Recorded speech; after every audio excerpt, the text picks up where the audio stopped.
அஸ்ஸலாமு அலைக்கும் மக்களே, வாங்க இன்னைக்கு இஃப்தார் ரெசிபி பார்க்கலாம். இன்னைக்கு பட்டாட்டா பஜ்ஜியா சொல்லுவாங்க. பட்டாட்டா பஜ்ஜியா பார்க்கலாமா? வாங்க. இது கடல மாவு எடுத்து இது எடுத்துக்கணும். இது நாங்கள் பேசன் சொல்லுவோம். இந்த சட்டிக்கு நாங்கள் பேசன் சொல்லுவோம். பேசன் எடுத்துக்கிட்டு அதில் கடல மாவு போட்டுருங்க. கடல மாவு எவ்வளோ வேணும் அவ்வளோ கடல மாவு போட்டுட்டு அதுக்கப்புறம் தேவையான இது அப்புறம் கொஞ்சம் அரிசி மாவு கொஞ்சம் ஆட் பண்ணிக்கலாம். அதனால் கொஞ்சம் கிறிஸ்பியாக வரும். அப்புறம் எண்ணெய் குடிக்காது. அதனால் கொஞ்சம் அரிசி மாவு ஆட் பண்ணிக்கலாம். ஒரு 2-3 ஸ்பூன் அரிசி மாவு போட்டால் போதும். இப்போ இது நல்லா மிக்ஸ் பண்ணிக்கலாம். நம்ம அரிசி மாவு கடல மாவு ரெண்டும் நல்லா மிக்ஸ் ஆகணும், கட்டி முட்டி இல்லாமல். அதனால் நல்லா மிக்ஸ் பண்ணிவிட்டு நல்லா மிக்ஸ் பண்ணிக்கோங்க. நல்லா சாஃப்டாக மற்றும் நல்லாயிருக்கும் பட்டாட்டா பஜ்ஜியா. இந்த மாதிரி நம்ம செஞ்சோம், இந்த மெத்தடில் செஞ்சோன்னா. இப்போ அது மிக்ஸ் பண்ணியாச்சு, பவுடர்லாம் மிக்ஸ் பண்ணியாச்சு, கடல மாவு அரிசி மாவு. இப்போ நம்ம பெருங்காயம் போட்டுக்கலாம். பெருங்காயம் கொஞ்சம், அப்புறமேட்டுக்கு இது மிளகாத்தூள் மஞ்சத்தூள் இதெல்லாம் ஆட் பண்ணிக்கலாம். கடல மாவில் ஆட் பண்ணிக்கிட்டு இது நல்லா நம்ம மிக்ஸ் பண்ணிக்கலாம். நல்லா மிக்ஸ் பண்ணிக்கணும். நான் போடுற ரெசிபி எல்லாம் உங்களுக்கு உடனே வரணுன்னா என் சேனலை லைக், ஷேர், சப்ஸ்கிரைப் பண்ணிக்கோங்க மக்களே. நான் தினைக்கும் வேறு புது ரெசிபி போடுவேன். பொம்பாய் ரெசிபி, இதுக்கு அடுத்தடுத்த ரெசிபி சிக்கன் நான்வெஜ் ரெசிபி வரும். அதனால என் சேனலை லைக் அண்ட் ஷேர் சப்ஸ்கிரைப் பண்ணிக்கோங்க. இப்போ உப்பு ஆட் பண்ணிக்கலாம். உப்பு ஆட் பண்ணிக்கிட்டு இப்போ நல்லா இது மிக்ஸ் பண்ணலாம். பூரா மசாலா எல்லாம் இந்த கடல மாவு அரிசி மாவு போகல, அதனால் நல்லா மிக்ஸ் பண்ணிக்கலாம். நல்லா மிக்ஸ் பண்ணிக்கோங்க. சூப்பராக வரும். இந்த மெத்தடில் நம்ம பஜ்ஜி மாவு செஞ்சோன்னா நல்லா சூப்பராக வரும். நல்லா அப்படியே உப்பும் பட்டாட்டா பஜ்ஜியா அவ்வளோ டேஸ்ட்டாக சூப்பராக இருந்துச்சு மக்களே. இதுக்கப்புறம் நம்ம கொஞ்சம் கொஞ்சமாக தண்ணி ஆட் பண்ணி கொஞ்சம் கொஞ்சமாக நம்ம இது மாவு நல்லா மிக்ஸ் பண்ணி எடுத்துக்கலாம். நம்ம இந்த இதில் ஸ்பேச்சுலாவில் செஞ்சோன்னா நல்லா சாஃப்டாக வரும் மாவு. எங்கள் கட்டி முட்டி இல்லாமல் மாவில் இது திட்டு இல்லாமல் அந்த மாதிரியே சாஃப்டாக வரும். அதனால் இந்த இது வச்சு இந்த விக்ஸ் வச்சு நம்ம இது நல்லா இது பண்ணிக்கலாம், மிக்ஸ் பண்ணிக்கலாம். கொஞ்சம் கொஞ்சமாக தண்ணி ஆட் பண்ணி மிக்ஸ் பண்ணிக்கலாம். நல்லா மிக்ஸ் பண்ணிக்கோங்க.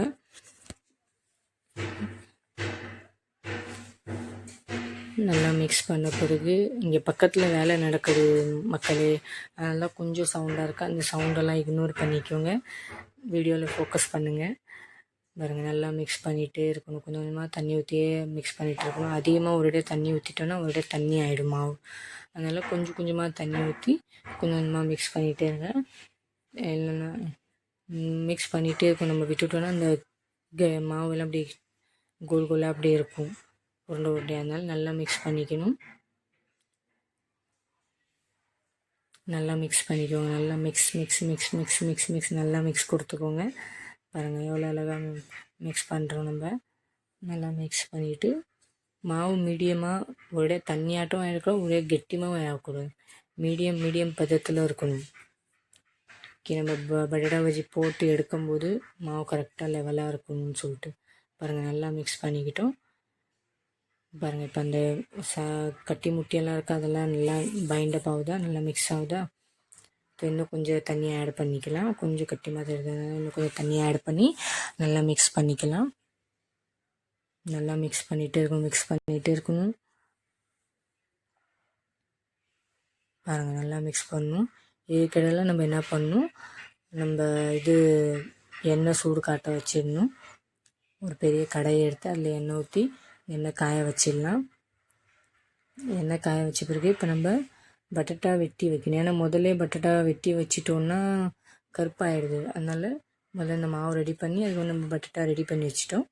பட்டாட்டா உங்களுக்கு காமிக்கிறேன் எப்படியா இருக்குது. ஒரேடியாக திக்காக ஒரேடியாக மொத்தமாக இருக்கக்கூடாது, மெலிசாக இருக்கணும் பட்டாட்டா. அப்போ தான் நம்மளுக்கு பட்டாட்டா பஜ்ஜியாக நல்லா வரும்.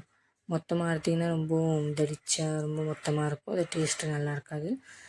கொஞ்சமாக தண்ணி ஆட் பண்ணி இப்படி மாவு மிக்ஸ் பண்ணுறோம். நம்ம மாவு நல்லா மிக்ஸ் பண்ண பிறகு நல்லா மிக்ஸ் கொடுத்துக்கோங்க. மாவு மிக்ஸ் ஆன பிறகு இப்போ இந்த மாவு ரெடி ஆகிடுச்சு. நம்ம பஜ்ஜியா போடுறதுக்கு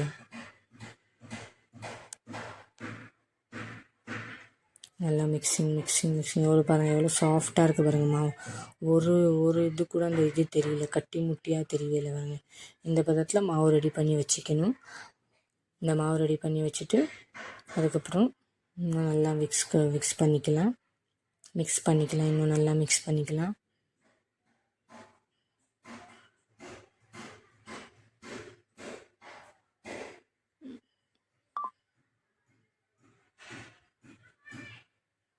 பாருங்கள் எவ்வளோ அழகாக சாஃப்டாக இருக்குல்ல மாவு, சூப்பராக இருக்குது.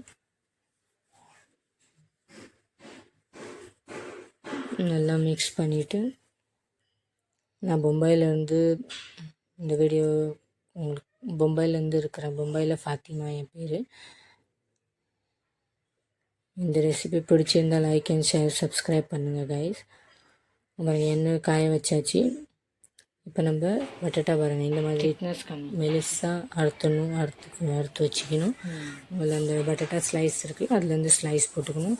அதுக்கப்புறம் பட்டாட்டா வந்து சைடில் மொத்தம் ஒரு இதில் எடுத்து வச்சு காய வைக்கணும். பட்டாட்டாவை காய வச்சு நல்லா காட்டன் துணியில் கொஞ்சம் நல்லா துடைச்சி எடுத்துக்கோங்க, இல்லைக்கா சரியாக வராது. பாருங்கள் இப்போ ரெடி ஆகிடுச்சி பட்டாட்டா. பாருங்கள் இப்போ மாவில் எப்படி டிப் பண்ணி நம்ம பட்டாட்டாவை போட்டு எடுக்கணும். பாருங்கள் எப்படி உப்புது பாருங்கள், அந்த பட்டாட்டா அந்த கடல மாவு எப்படி உப்புது பாருங்கள். நல்லா இருந்துச்சு, ஆனால் கிறிஸ்பியாக இருந்துச்சு, நல்லா இருந்துச்சு. உள்ள பட்டாட்டா சாஃப்டாக, மேலே அந்த மாவு கிறிஸ்பியாக நல்லா இருந்துச்சு பட்டாட்டா. ஒன்றா போட்டு எடுத்துக்கலாம். கொஞ்சம் நல்லா ப்ரௌன் ஆகும், சிகப்பாக ஆகணும். கொஞ்சம் மீடியமாக சிகப்பாக, பஜ்ஜியா எப்படி அந்த மாதிரி நல்லா சிகப்பாக இருக்கணும்.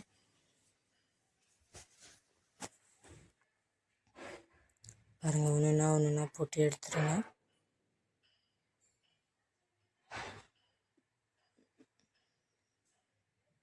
எனக்கு அப்படியே சம்மச்லேருந்து மத்தலப் இது பண்ணிகிட்டே இருக்கணும். ஏன்னா ஒரே இடத்துல அப்புறம் சிகப்பாயிடும். அதனால் ஒரு இடத்துல கொஞ்சம் கலர் சேஞ்ச் ஆன பிறகு அப்புறம் இன்னொரு இடம் நம்ம சேஞ்ச் பண்ணிக்கணும். ஒரு வேறு கரண்டி எடுத்து அதில் பண்ணிக்கணும். பாருங்கள் எவ்வளோ அழகாக இருக்குது வருது பாருங்கள் பட்டாட்டா பஜ்ஜியா நல்லா வருது மக்களே. நல்லா இருக்கா? இந்த கிச்சன் வந்து ரொம்ப சின்னது, அதனால் கொஞ்சம் அன்கம்ஃபர்டபுளாக இருக்குது. இருந்தாலும் நல்லா இருக்குது. பாருங்கள் இந்த வீடியோஸ்.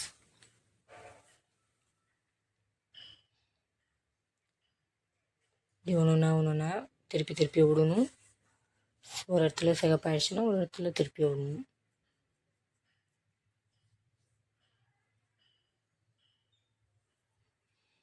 நல்லா இருந்துச்சு, சாப்பிட்றதுக்கும் நல்லா இருந்துச்சு. நல்லா சூப்பராக இருந்துச்சு. பஜ்ஜியா கிறிஸ்பியாகவும் சாஃப்டாகவும்.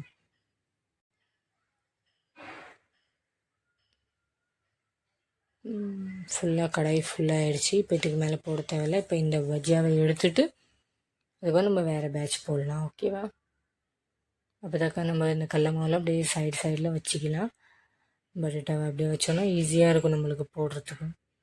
அதனால் சைடில் வச்சுட்டு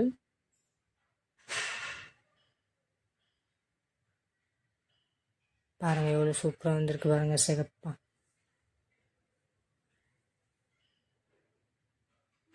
இப்போ நம்ம இந்த ஸ்டேஜில் பஜ்ஜியாவை எடுத்துடலாம். பர்ஃபெக்டாக இருக்குங்க பாருங்கள். இந்த ஸ்டேஜில் நம்ம பஜ்ஜியா எடுத்துடலாம். பஜ்ஜியா எடுத்து வேறு சன்னியில் ட்ரான்ஸ்ஃபர் பண்ணிடலாம்.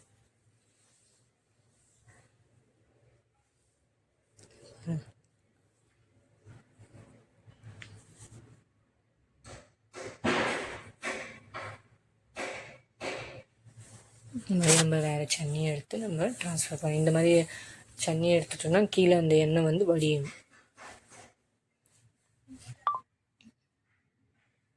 பாருங்கள் சூப்பராக இருக்கும்.